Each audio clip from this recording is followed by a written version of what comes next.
ବକେୟା ପାଉଣା ଦାବିରେ ଖଣି ଅଞ୍ଚଳ ବାଲେଶ୍ୱର ଆଲୱେଜ ଲିମିଟେଡ ଫାଟକ ସମ୍ମୁଖରେ ଶ୍ରମିକ ଧାରଣା। ସୁକିନ୍ଦା ବ୍ଲକ ଅନ୍ତର୍ଗତ ଖଣି ଅଞ୍ଚଳସ୍ଥିତ ବାଲେଶ୍ୱର ଆଲୱେଜ ଲିମିଟେଡ ଫାଟକ ସମ୍ମୁଖରେ ଶ୍ରମିକମାନଙ୍କର ବକେୟା ପାଉଣା ଦାବିରେ ଶ୍ରମିକମାନେ ଧାରଣାରେ ବସିଥିବା ଦେଖିବାକୁ ମିଳିଛି।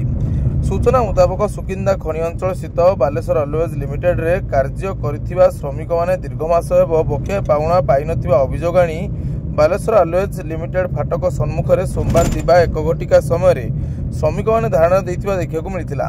ଏହି ଶ୍ରମିକ ଆନ୍ଦୋଳନକୁ ଓଡ଼ିଶା ମାଇନିଂ ୱାର୍କର୍ସ ୟୁନିୟନର ସଭାପତି ତଥା ମନ୍ତ୍ରୀ ଡକ୍ଟର ପ୍ରଦୀପ ବଳସାମନ୍ତଙ୍କ ସୁପୁତ୍ର ସଭ୍ୟଜୀ ବଳସାମନ୍ତ ଉପସ୍ଥିତ ରହି ଶ୍ରମିକ ଆନ୍ଦୋଳନକୁ ସମର୍ଥନ ଦେଇଥିବା ଦେଖିବାକୁ ମିଳିଛି।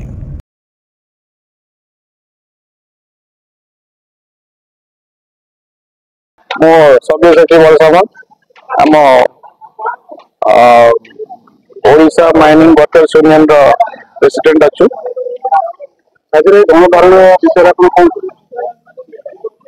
ଆଜି ଏ ବାଲେଶ୍ୱର ଇସ୍ପାତ ଆଗରେ ଆମର କର୍ମୀ ମାନଙ୍କ ସମସ୍ତେ ମିଶିକି ଆମେ ଗୋଟେ ବଡ ଧାରଣା ଗୋଟେ ଦେଇଛୁ ଯେ ଆମର ଶ୍ରମିକ ଭାଇ ମାନଙ୍କର ଯୋଉ ସବୁ ଗୁଡାକ ମାଙ୍ଗ ରହୁଛି ଏବଂ ଯୋଉ ଶ୍ରମିକ ମାନେ ଦୀର୍ଘ 36 ବର୍ଷ ହେଲା ଯୋଉ ହଟହଟା ହଉଛନ୍ତି ତାଙ୍କର ସବୁ ଅସୁବିଧା ଗୁଡାକ कंपनी बुझुनी एवं पूर्वर जो यूनियन थिला से माने लोक मानकर पैसा शोषण करते जेमती हो लोडिंग लेबर हुंतु कि वर्कर हुंतु अंडरग्राउंड ग्राउंड रो जो माने समस्ते वर्कर हुंतु कि स्टाफ हुंतु समस्ते तांकर उपयुक्त पैसा पाइबार अछि एवं रेगुलर हिसाब रे तांकर पीएफएसआई कटा हवा कथा आ लोक माने ठीक पाइले से माने खुशी रे रहिबे।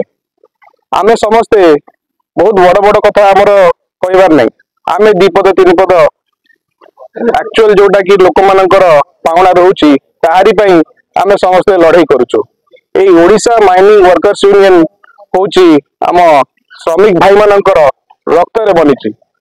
ये रक्तरा केमिति आगामी दिन रे आहुरी सुदृढ़ हब एथिपाई ये गणधारणा आरंभ होईची। एठू एटा कहिबे आपण एटा गोटे शिलान्यास आरंभ करि जम पकेकी तेने ए जो श्रमिक भाई मानकर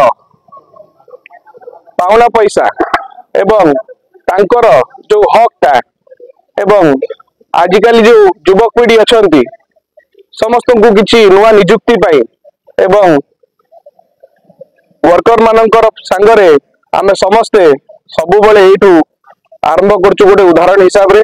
तेणु सबु वर्कर भाई माननकू आउ थरे मु जणाउची जो माने अन्य पखर अछंती से माने आपन को बहुत कथा लुचौचंती। तेणु आपण माने आम ओडिशा माइनिंग वर्कर यूनियन रे आसिकी जोड़ी हुंतु गणधारणा रे एवं बड़ आकार रे आकु टिके आगे नियंतु एतिकी कहिकी मो विनम्र नमस्कार एवं आह्वान दउछु।